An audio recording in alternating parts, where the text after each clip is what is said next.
पंजा मेरी बायको दूसरी पोरगी में देखो।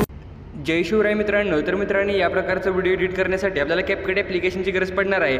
तर मित्रांनो ॲप्लिकेशनमध्ये सर्वात अगोदर आपला फोटो म्हणजे तुमचा फोटो आणि मी दिलेला ऑडिओ तुम्हाला ॲड करायचा आहे।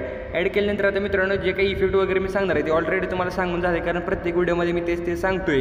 तरी पण आता मित्रांनो हा व्हिडिओ बनवण्यासाठी आता जे काही बीट मार्क आहे तर आता तुम्हाला सांगतो व्यवस्थित आपली जी काही पहिली बीट असणार आहे ते आपली 4 सेकंदाच्या आणि 3 सेकंदाच्या मधला जो काही डॉट आहे त्या डॉटच्या थोडंसं पुढे आहे। तर मित्रांनो प्रॉपर तुम्हाला सॉन्ग ऐकायचं आहे मगच बीटला मार्क करायचा आहे। नंतरची जी काही बीट आहे ती 5 सेकंदात जे काही 5 आहे त्या 5च्या थोडंसं पुढे एकदम थोडं नंतर आपली जी काही बीट असणार आहे ती मित्रांनो 8 सेकंदात जे काही 0 आहेत त्या 0 पाशी आहे। नंतर आपली जी काही लास्टची बीट आहे ती 9 सेकंदाचं थोडंसं पुढे म्हणजे 9 आणि 10 सेकंदाच्या मधला जो काही डॉट आहे त्या डॉटच्या थोडंसं मागे।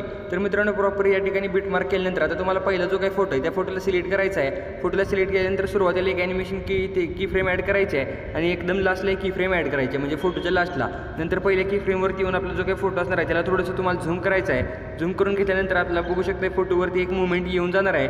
आता मित्रांनो पुढचा जो काही फोटो असणार आहे त्या फोटोला सिलेक्ट करायचा आहे, ॲनिमेशनवरती क्लिक करून कॉम्बोची कॅटेगरी सिलेक्ट करायची आहे। स्ट्रेच अँड डिस्टॉर्टचा जो काही इफेक्ट आहे तो इफेक्ट तुम्हाला ॲड करून ओकेवरती क्लिक करून घ्यायचा आहे।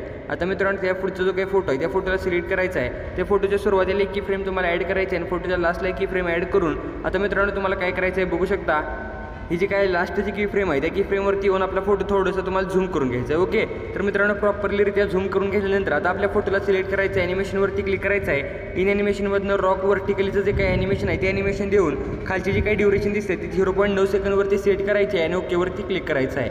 आता मित्रांनो त्याच्या पुढच्या फोटोला सिलेक्ट केल्यानंतर ॲनिमेशनवरती क्लिक करायचं आहे, कॉम्बोची कॅटेगरी सिलेक्ट करायची आहे आणि ते मित्रांनो वेव्ह अँड स्लाइडचा जो काही इफेक्ट आहे तो इफेक्ट द्यायचा आहे। ड्युरेशन खाली तुम्हाला 0.6 सेकंदवरती ठेवायचे आणि ओकेवरती क्लिक करायचं आहे। आता मित्रांनो लास्टच्या फोटोला देखील सुरुवातीला एक की फ्रेम ॲड करायचे, लास्टला एक की फ्रेम ॲड करायचे आहे आणि लास्टच्या की फ्रेमवरती तुम्हाला एकदम असं फोटोला झूम करायचं आहे म्हणजे थोडंसं आणि नंतर ॲनिमेशनवरती क्लिक करायचं आहे आणि जे काही इन ॲनिमेशनमधनं रॉक व्हर्टिकलचं ॲनिमेशन आहे हे ॲनिमेशन द्यायचं आणि जे काही खाली ड्युरेशन दिसतं ती 0.7 सेकंदवरती सेट करायचे आहे। आता मित्रांनो सुरुवातीला यायचं आहे, इफेक्टवरती क्लिक करून व्हिडिओ इफेक्टवरती क्लिक करायचं आहे। इफेक्ट लोड झाल्यानंतर ट्रेंडिंगच्या कॅटेगरीमध्येच आपला हॅलो ब्लरचा इफेक्ट आहे तर सिम्पलरित्या तो हॅलो ब्लरचा इफेक्ट इथे ॲड करायचा। तर मित्रांनो इथे हॅलो ब्लरचा इफेक्ट आहे तो इफेक्ट तुम्हाला ॲड करायचा आहे, नंतर त्या इफेक्टला सिलेक्ट करायचा आहे।